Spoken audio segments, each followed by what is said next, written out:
Ayun, update mga ka-facing no, sa pamalakayan natin. Ay, si Pogi oh. So, nasa labas natin ang lambat. Ayan yung lambat mga ka-facing. Ito yung catcher. Naka 5 area tayo kahit maalon. 2 areada sa searching kawan, 3 sa ilawan.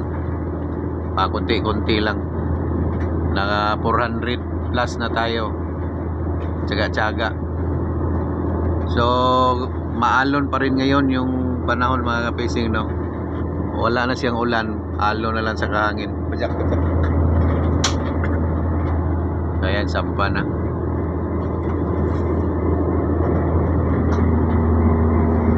So, mayroon naman siyang laman. Kunti lang. Tsaga-tsaga na lang talaga.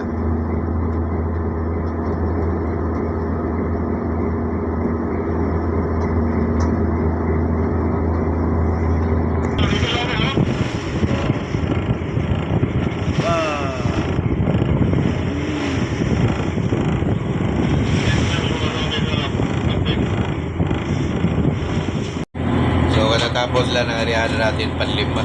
Nakalimang area tayo ngayon. So, maalon pa talaga. Tsaga-tsaga na lang ito.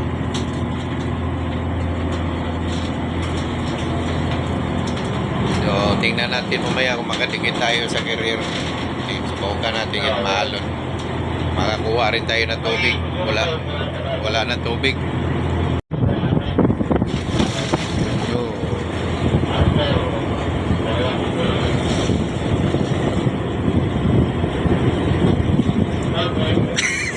Morning.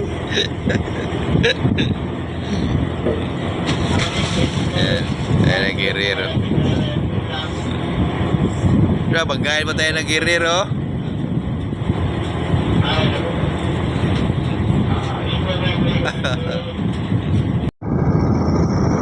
So ayan yung katsir mga busy ako nagantay sa career. Hindi ko alam bakit ang layo ng career. Ayun yata ang layo. Kasi namigay siya ng kurulo sa mga light boat. Layo naman. Gano'n niya. So di pwedeng hindi umawak. Kailangan nakahawak. Kasi dinuduyan-duyan.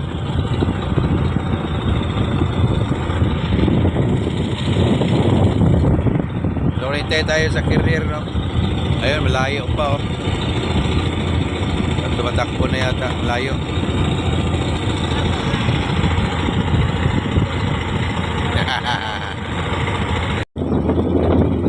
Tagal na itong abagat na ito, di pa rin na wala, mag-isang buwan na. Kaya ganito yung sitwasyon lagi dito.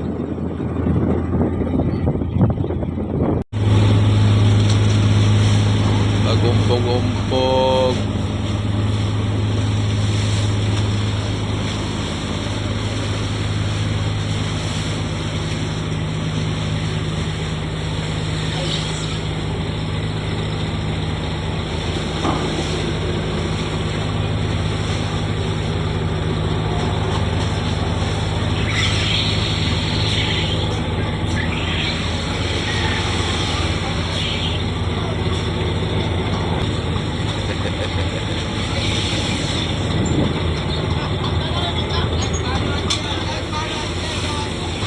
Yon. Habol tayo na 5 area, pag 5 area. Ilawit nyo yung pataw dyan, may pataw dyan, di ba? Ilawit nyo pataw dyan, no? Doon? Ah, sige, wait.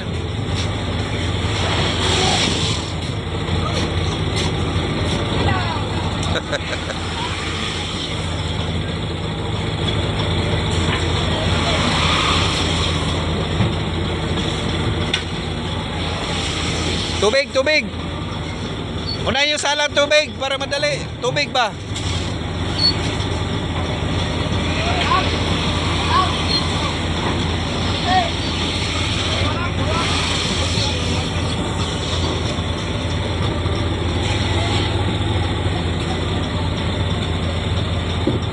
Sana ganito lang. malaki kasi itong nadikita natin, saka hindi siya magalaw.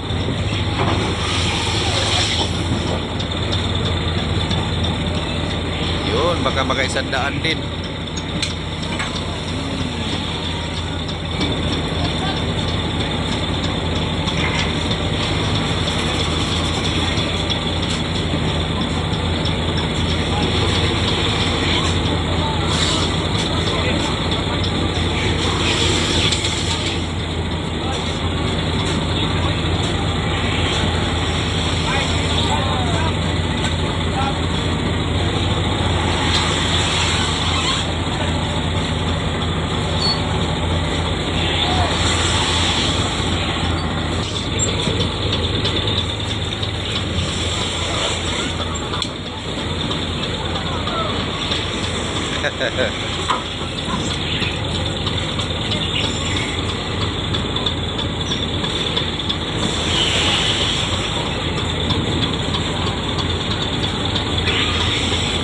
Yun, baka abutin din ng isang daan siguro. Sayang rin kasi kung di arihan. Kahirap ng maghanap ng isda ngayon. Ayan, mayroon na yan eh. Baka maya wala na ibigay sa atin pag di arihan. Panglimang arihan na kasi yan mga kapising. Kaya langanin na arihan kanina. Kasi nakakaawa naman yung tagapangulong. Oops! Yan na.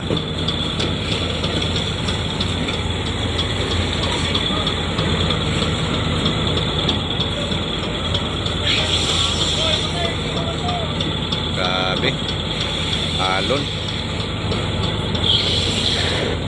Yan, nakakatakot. Ganyan, oh. Bangga.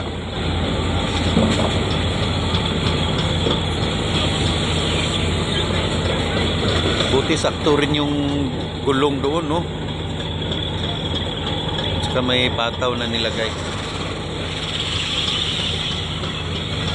Takot.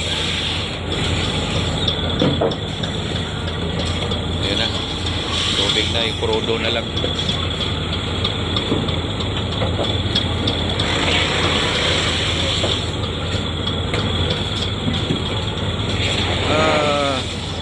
Yun. Ay, Diyos ko. Takot.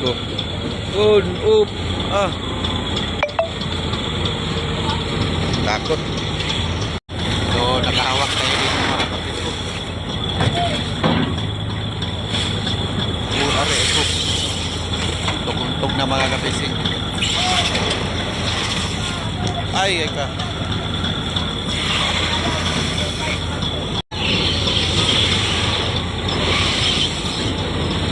Up.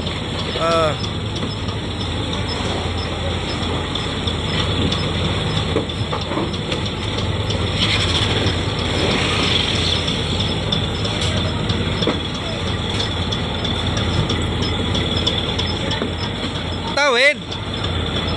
Ano?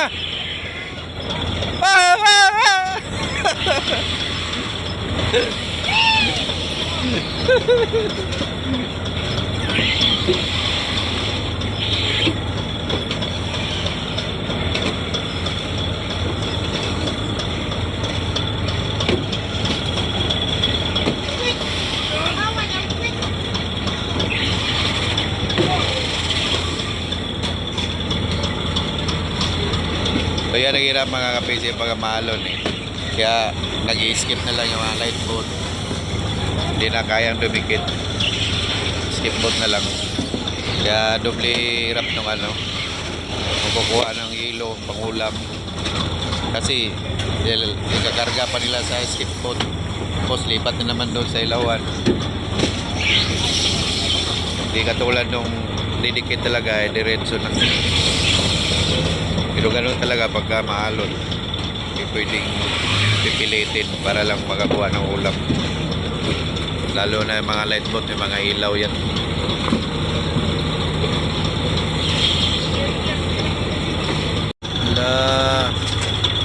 Angat. Oh. Yun.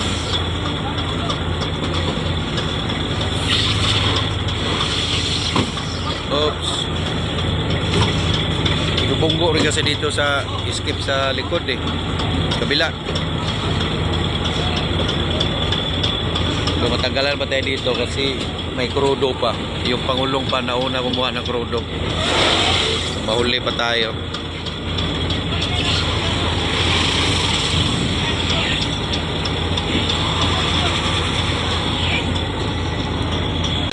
Tikla.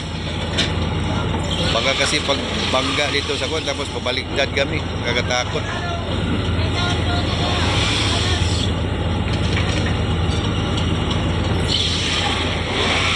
So yeah, tapos na. Ilan?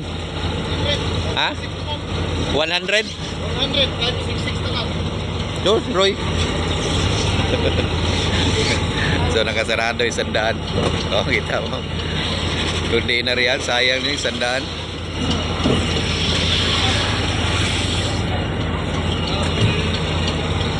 Adjust lang kay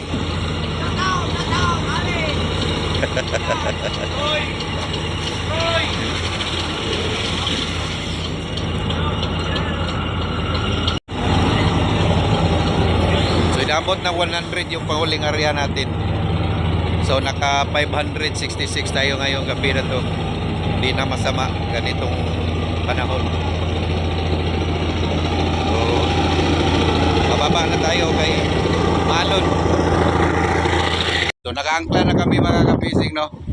Actually hindi talaga dapat dito kami mag-angkla, kaya lang yung angkla dyan nahulog doon sa umpog-umpog sa Kirir, nahulog. Kaya pinagsak na lang namin. Dito na lang kami nag-angkla. So hindi natapos yung kuha natin ng tubig kasi yung nga yung angkla nakabiti na dito sa gilid. Tapos nagumpog-umpog, bumabangga sa tagiliran ng Kirir sa amin, baka mabutas eh. Kaya tinigil na namin yung kuha. O, palaki na palaki yung alon ngayon dito mga kapising. Oh. Baka bukas malakas na naman to dito. So hanggang dito lang muna mga kapising, no? Update lang tayo. So kahapon dito nakapag-update kasi wala nga tayong signal. So maraming salamat ulit. Ayan, may bands daw ni Sam. So maraming salamat. Babo!